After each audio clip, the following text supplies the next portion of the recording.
Breaking news. పశ్చిమాసియాలో యుద్ధం ఆగడం లేదు. అంతేకాదు అగ్రరాజ్యం అమెరికాకు ఇరాన్ గట్టి షాక్ ఇచ్చింది. సౌదీలోని అమెరికా స్థావరాలపై ఇరాన్ జరిపిన మెరుపు దాడిలో భారీ నష్టం వాటిల్లింది. ఈ దాడిలో 15 మంది అమెరికా సైనికులు తీవ్రంగా గాయపడగా అక్కడ యుద్ధ విమానాలు ధ్వంసమయ్యాయి. Kuwait's Ali Salim Air Base, a logistics hub for American forces. Saudi Arabia saw one of the most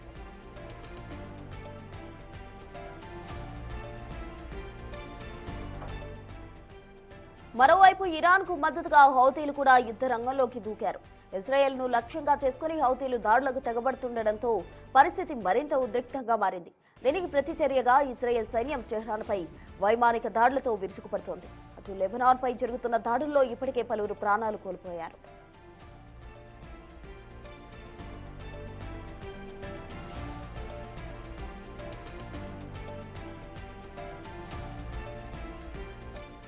missiles hit Ras Laffan. ఇదే సమయంలో పశ్చిమాసియా దేశాలకు ఇరాన్ అధ్యక్షుడు పలు సూచనలు చేశారు. తమ గగన తలాలు వినియోగించుకోవడానికి అమెరికా, ఇజ్రాయెల్ దేశాలకు ఎట్టి పరిస్థితుల్లోనూ అనుమతి ఇవ్వొద్దని ఆయన గల్ఫ్ దేశాలను కోరారు. ప్రాంతీయ శాంతి అభివృద్ధి నెలకొనాలంటే తాము చెప్పిన ఈ నిబంధనలు పాటించాల్సిందేనని ఇరాన్ తేల్చి చెప్పింది.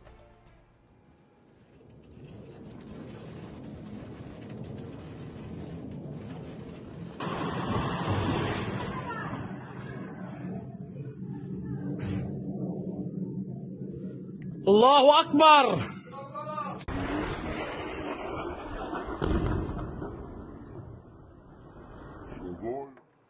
యుద్ధం ముదురుతున్న తరుణంలో ప్రపంచవ్యాప్తంగా ఇంధన సరఫరాపై ఆందోళన వ్యక్తమవుతుంది.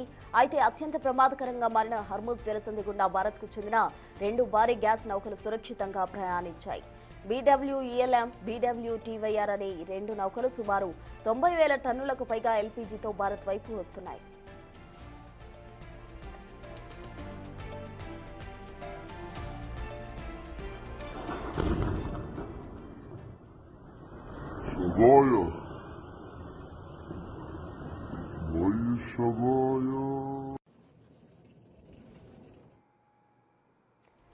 అగ్రరాజ్యం అమెరికాకు ఇరాన్ గట్టి షాక్ ఇచ్చింది. సౌదీలో ఉన్న అమెరికా స్థావరాలపై ఇరాన్ జరిపిన మెరుపు దాడిలో భారీ నష్టం వాటిల్లింది.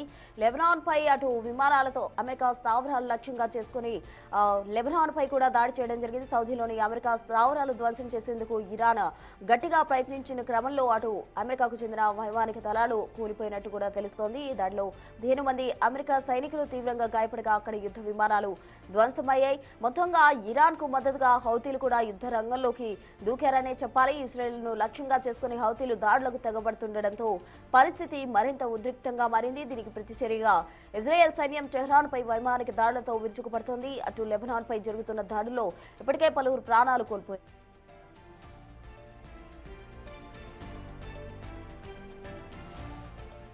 అమెరికాకు ఇరాన్ గట్టి షాక్ ఇచ్చిందనే చెప్పాలి. పూర్తి వివరాలు మా ప్రతినిధి శివ అందిస్తారు. శివ, చెప్పండి, మొత్తంగా పశ్చిమాసియాలో యుద్ధ పరిస్థితి ఇంకా రోజు రోజుకి తీవ్రం అవుతుంది. యుద్ధం ప్రారంభమై ఇప్పటికే దాదాపు నెల రోజులు కావస్తున్న క్రమంలో ఇంకా కూడా యుద్ధం ఆగిపోతుంది అనే సంకేతాలు ఏమాత్రం కనిపించట్లేదు. రోజు రోజుకి యుద్ధం ముదురుతున్న సిచ్యువేషన్.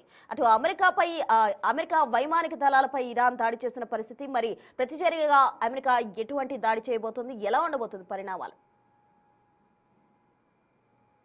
రైట్ ప్రశ్న, రోజు రోజుకు ఈ యుద్ధ ప్రభావం అనేది ప్రపంచ దేశాలపై పడుతుంది. మరొక ఉద్రిక్త పరిస్థితులకు దారితీస్తోంది. అంటే గత నెల 28న ప్రారంభమైన యుద్ధం అనేది ఇంకా కొనసాగుతుంది. దాదాపు 30 రోజులుగా ఈ యుద్ధం జరుగుతోంది. అయితే దాడులు ప్రతిదాడులతో సామాన్య ప్రజలు కూడా తీవ్ర ఆందోళన వ్యక్తం చేస్తున్నారు. పశ్చిమాసియాలో యుద్ధం అనేది ఎక్కువగా ప్రభావం చూపిస్తోంది. అంటే ప్రారంభమైనది యుద్ధం 3 దేశాల మధ్య, అమెరికా, ఇజ్రాయెల్, ఇరాన్. కానీ ప్రతిదాడులు అనేవి ఎక్కువగా జరుగుతున్నాయి. ఇటు పశ్చిమాసియా దేశాలే కానీ గల్ఫ్ కంట్రీస్ ఏవైతే ఉన్నాయో గ్రూప్ ఆఫ్ కోఆపరేషన్ కౌన్సిల్లో ఉన్న 6 నుంచి 7 దేశాలు కానీ మరియు పశ్చిమాసియా దేశాలు, వీటన్నిటిపై కూడా యుద్ధ ప్రభావం పనిచేస్తుంది. అంటే అక్కడ వారు ఇరాన్తో దాడి చేయనప్పటికీ కూడా, యుద్ధం చేయనప్పటికీ కూడా అమెరికాకు సంబంధించి సహాయ సహకారాలు అనేవి అక్కడి నుంచి అందుతున్నాయి. అక్కడి నుంచి ఇరాన్ పై దాడులు చేస్తున్నారు కాబట్టి, మాపై దాడులు చేస్తున్నందుకు ఇండైరెక్ట్ గా మీరే సహకరిస్తున్నారు కాబట్టి మీపై కూడా మేము దాడులు చేయాల్సి వస్తుంది. అంటే అమెరికాకు సంబంధించిన ఆస్తులు ఏవైతున్నాయో వాటిపై మేము దాడి చేస్తామనేది కూడా ప్రధానంగా ఇరాన్ చెప్తుంది. దానిలో భాగంగా ఆ పశ్చిమాసియా దేశంలో ఉన్న చమురు నిల్వలు ఏవైతున్నాయి, నిక్షేపాలు ఏవైతున్నాయి అక్కడ దాడులు చేయడం, దానితో పాటు 100 చారిత్రక కట్టడాలు కూడా దెబ్బతిన్నాయని కూడా ప్రధానంగా చెప్తున్నారు. పశ్చిమాసియా దేశాల్లో ఉన్న చారిత్రక కట్టడాలు ఇరాన్ చేసిన దాడుల వల్ల 100 చారిత్రక కట్టడాలు కూడా దెబ్బతిన్నాయి. ఇటు మరోవైపు ఇజ్రాయెల్, అమెరికా కూడా దాడి చేస్తున్నాయి. ఇరాన్ మీద. ఇరాన్ ఇప్పటికే చాలా వరకు ఆర్థికంగా నష్టపోయింది, అనేక మంది ప్రాణాలు కోల్పోయారు. అయితే నిన్న కువైట్ అలాగే దుబాయ్లో దాడి చేసిన నేపథ్యంలోనే సౌదీ, కువైట్, దుబాయ్లో మొత్తం ఇరాన్ దాడులు చేస్తుంది. దానిలో ఇది అమెరికాకు చెందిన సైనికులు కూడా కొంతమంది దాదాపు 15 వరకు చనిపోయినట్టు కూడా తెలుస్తోంది. అయితే ఇప్పుడు ఈ 3 దేశాల మధ్య కొనసాగుతున్న యుద్ధానికి ఇప్పటికే లెబనాన్, హెజ్బుల్లా, మరోవైపు గాజా, హమాస్ వీరంతా కూడా ఈ ఇరాన్ కు మద్దతు తెలుపుతున్నారు. కొత్తగా ఇటు యమన్ కు చెందిన హౌతీలు కూడా రంగంలోకి దిగారు. ఇజ్రాయెల్, అమెరికా సంయుక్తంగా దాడులు చేస్తున్న నేపథ్యంలో దానికి వ్యతిరేకంగా వారి దురాక్రమణకు నిరసనగా, ఇజ్రాయెల్లో దురాక్రమణకు నిరసనగా మేము దాడులు చేస్తున్నామంటూ కూడా ఇజ్రాయెల్ కు మద్దతుగా మేము రంగంలోకి దిగామంటూ ఇటు హౌతీలు కూడా దాడులు చేస్తున్నారు. నిన్న ఇజ్రాయెల్ పైన హౌతీలు భారీగా క్షిపణులతో దాడి చేసిన నేపథ్యంలో ఇజ్రాయెల్ చేర వరకు నష్టం జరిగింది. ఇటు మీరు యుద్ధం ఆపే వరకు మా యుద్ధం అనేది కొనసాగుతుంది, ఇరాన్ కు మద్దతుగా మేము దాడులు చేస్తామనేది కూడా ఇరాన్ కు మద్దతుగా హౌతీలు కూడా రంగంలోకి దిగిన నేపథ్యంలో ఇప్పటికే పశ్చిమాసియా దేశాలు అట్టుడుకుతున్నాయి. మళ్ళా హౌతీలు కూడా రంగంలోకి దిగి ఇరాన్ కు మద్దతు తెలుపుతున్న నేపథ్యంలో మళ్ళా ఇంకా యుద్ధం తీవ్ర రూపం దాల్చే అవకాశం అయితే కనిపిస్తుంది. మరోవైపు ట్రంప్ కు వ్యతిరేకంగా అమెరికాలో నిరసనలు ఎక్కువవుతున్నాయి. లక్షల మంది ప్రజలు రోడ్లపైకి వచ్చి ట్రంప్ కు వ్యతిరేకంగా నిరసన తెలియజేస్తున్నారు.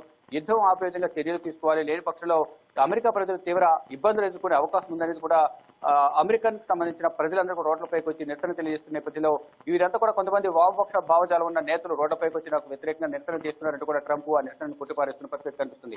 మొత్తంగా చూసుకుంటే ప్రజెంట్ జరుగుతున్న యుద్ధంలోకి హౌతీలు కూడా ఎంటర్ కావడంతో ఇంకా దాడులు మరింత తీవ్రమయ్యే అవకాశం కనిపిస్తూ ఉంది.